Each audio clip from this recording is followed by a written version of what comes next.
Welcome to the video lecture for section 8.3. This is testing a claim about a mean. And so what we're going to do, I'm going to follow the slides a little bit, and then I'm going to deviate just slightly. So what we're going to do is we're going to go ahead and do a formal hypothesis test to test a claim about a population mean mu. Just a quick review: n is your sample size, x bar is your sample mean, s is your sample standard deviation, and then mu of x bar is population mean. So several things that we have to meet, some requirements in order for us to be able to do this test, is that the sample is a simple random sample, and either the population where the sample came from is normally distributed or sample size is greater than 30. The formula that we're going to use for this particular one is t, so we're going to use a t distribution. So t is equal to x bar minus mu of x bar divided by s divided by the square root of n. We're going to use technology to get the p-value and the critical value. So the requirements of normality, or n is greater than 30. If the original population is not itself normally distributed, then we can use the condition that the sample size is greater than 30 for justifying a normal distribution. For sample sizes between 15 and 30 are sufficient if the population has a distribution that is not far from normal. Now in the textbook, they sort of simplified this criteria a little bit, just to show the whole process of hypothesis testing. This is just a quick review for the t distribution. We had introduced this a couple of lectures ago. So I'm going to be using this particular data set from the text. And so this particular data set is about sleep for randomly selected adult subjects. It has a sample mean of 6.8, sample standard deviation of 1.99, a sample size of 12. I am going to do a two-side, left side and a right side test for the same data set using the 5%.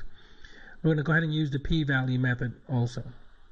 Next thing we're going to do here is that we're going to just do the requirements check. So we're going to they're telling us that it is a sample, a random sample, so we're going to go with that. The second requirement, the population is normally distributed or the sample size greater than 30. This sample size is equal to 12, which is less than 30. So we have to determine normality. And the way that we're going to determine normality is that we're going to create this normal quantile plot in Excel. And so here we have the data set. Well, the first thing that I'm going to do is I'm going to rank these from smallest to largest. So I'm just going to go ahead and click in this and go. I'm going to just continue with the selection, which is just going to order the column that I have highlighted. The next thing I'm going to do is I want to go ahead and find the standardized score for each of these values. Since that first cell is A2 and is being blocked by my formula, I'm just going to go ahead and type it in. The mean is the mean for the sample and the standard deviation for this particular sample. So I'm going to click on my X bar here and also my S in order to get my Z score for this particular data point. Since I'm going to go ahead and drag it, I'm just going to go ahead and highlight that and press F4. That way I don't have to repeat the process 12 times. And then once I have that, I'm just going to go ahead and drag it all the way down. The next thing that I'm going to do, I'm going to go ahead and highlight both columns.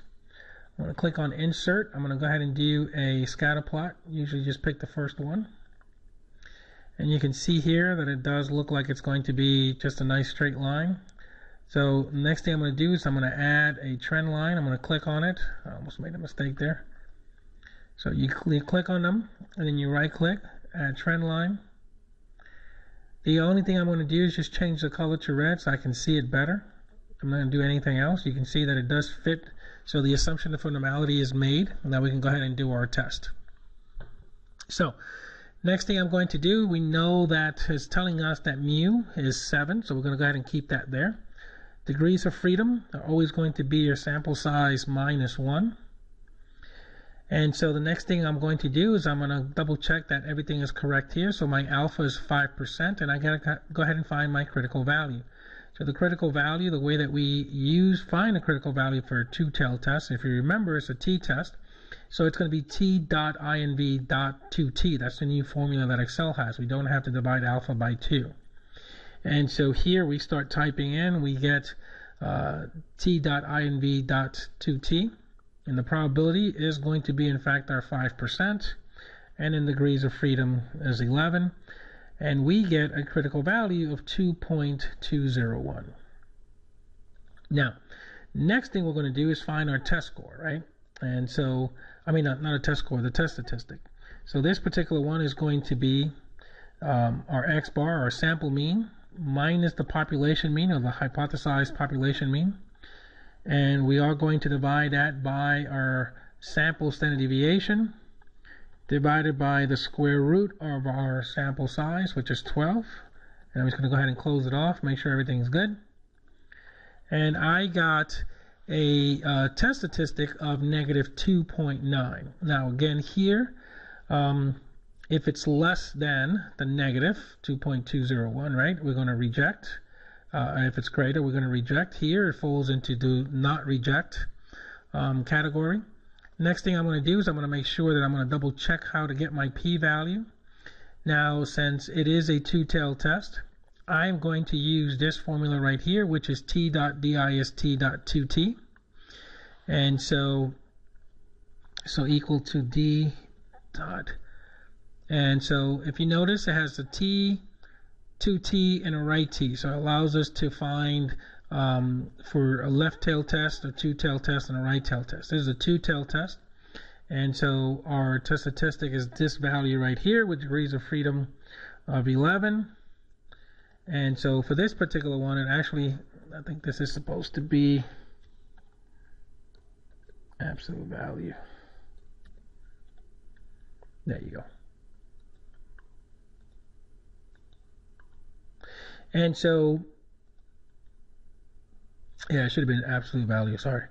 And so here we have the fact that we have a p-value of 0.077, which is in fact greater than 0.05, and so therefore we do not reject the null hypothesis. Now, how do we set this up from the beginning? A two-sided test, step 1, null hypothesis, mu is equal to 7. Alternative hypothesis, that mu is not equal to 7. We have a alpha of 0.05, however the critical value was not 1.96, it was actually 2.201. We calculated the test statistic. We make the decision, since our p-value was greater than 0.05, we won't reject the null hypothesis.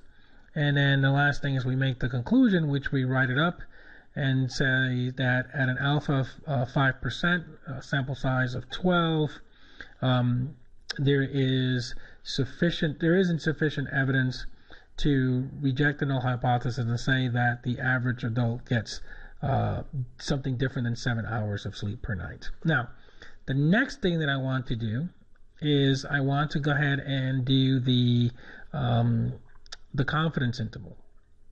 And so we're going to go ahead and just finish that one off now here so you guys can see it from the beginning.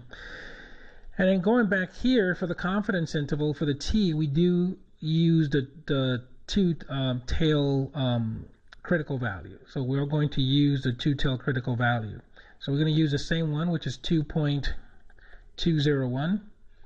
And if you remember, is equal to the x bar minus the critical value times, and in this particular one is going to be our sample standard deviation divided by the square root of our sample size, which is 12.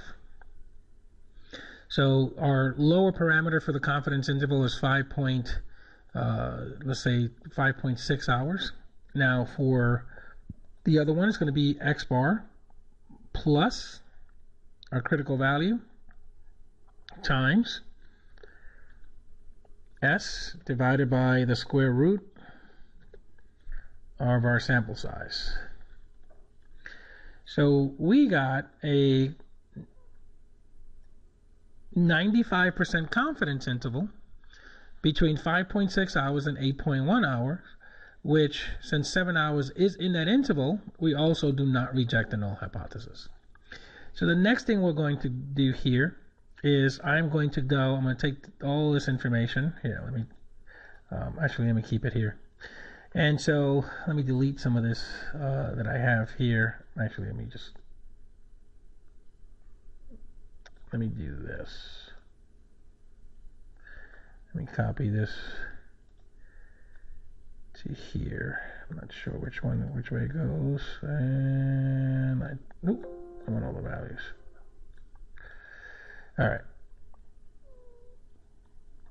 and so let me just get rid of this, all this here. All right, so the next thing we're going to do here is we're going to do a left side test. We're still going to use a 5% alpha, right? We're going to go ahead and double check all of our information here to make sure that we're good to go. We know that our sample mean was 6.8, our sample standard deviation is 2, our sample size is 12. All this information is good to go. So now what we're going to do is we're going to double check, okay, so what do we do for a left tail test? For a left tail test, our critical value is t.inv. And so we're going to go ahead and say, all right, well, my alpha is 5%, my degrees of freedom, so I'm going to use that information. So it's equal to t.inv, and the probability that we have is the 5% with degrees of freedom of 11, and we get a critical value of negative 1.796. Now, the next thing that we're going to do is, in this case here, it's a left tail test, and I do have to change this value here, and the value that we got is negative 1.796.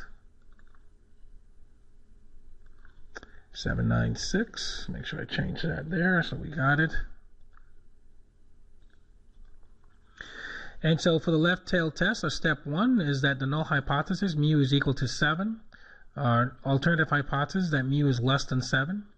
We have an alpha of 5%, a critical value of negative 1.96. And so now what I'm going to do is I'm going to go ahead and calculate our test statistic. So here, the nice thing here is that really nothing changes as far as how we do it. So we do the sample mean minus the hypothesized population mean divided by our sample standard deviation divided by the square root of the sample size. And so we got a test statistic of negative 2.9. And so here we get a do not reject. And again, if you think about it, it is to the right of the critical value, and which is in the non-rejection region. Next thing we're going to do is we're going to find out, okay, so I'm doing a left tail test. How do I find the p-value? And then here it tells us that it's a left tail test. So we're going to use the t.dist with our test statistic, degrees of freedom, and true. And so t dot, and so that's going to be equal to that. Our test statistic, our degrees of freedom, and then we want to go ahead and type in true. And so here you can see that we get a p-value for this particular one of 0.038. Now, so let's go back here, double check everything that we did that correct. And so again, we do not reject the null hypothesis. Now, the next thing that we're going to do is go ahead and find a do the confidence interval for this particular one. And so for this one, I'm going to use a 2.201 because we have to do the two-sided, not the one-sided test. And so when we calculate the entire thing, once again, we can see that it's going to be between 5.6 and 8.1. And so again, the 7 is in the confidence interval. So once again, in this case, since we didn't reject the null hypothesis, we actually get the same conclusion that we got the first time. All right, so the next thing that we're going to do is we're going to do a right-sided test. And so just real quick for a right-sided test, I'm not going to go through the whole thing here, but step 1 is that the null hypothesis, mu is equal to 7. Step 2, the alternative is that mu is greater than 7. That's why it's a right-side test. So the first thing I'm going to double check is that I do have my alpha is 5%. Since the right tail test, I'm going to find my critical value, which is t.inv. And so the nice thing about this thing, this formula is that it actually has this opportunity for us to find a right tail test, right? And we don't have to worry about too much information. And then you can see for the right tail test, oh, that's not a two tail test. That's right tail test. All right, let me go back here. 1 minus. All right.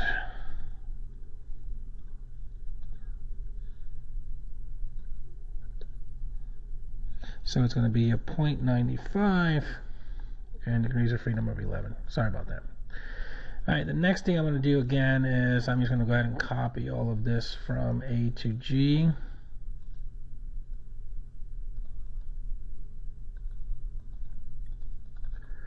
And so I got a critical value of 1.96. I'm going to double check my my p-value. And the p-value for this one, I can actually use t.ist.rt. So I'm going to use the RT function with the test statistic and degrees of freedom. So it's equal to dt dot. And this is the right tail test. And so it's going to be the test statistic, and then the degrees of freedom is 11. It's not going to give us anything right now because I don't have a value here, but once we put this value here, that's going to self-populate. And so now at this point here, I'm just going to make sure that I have all of the values that I need. So that's going to be my x bar minus my population mean, right? And so I'm going to do my sample standard deviation divided by the square root of, divided by the square root, let me do that again,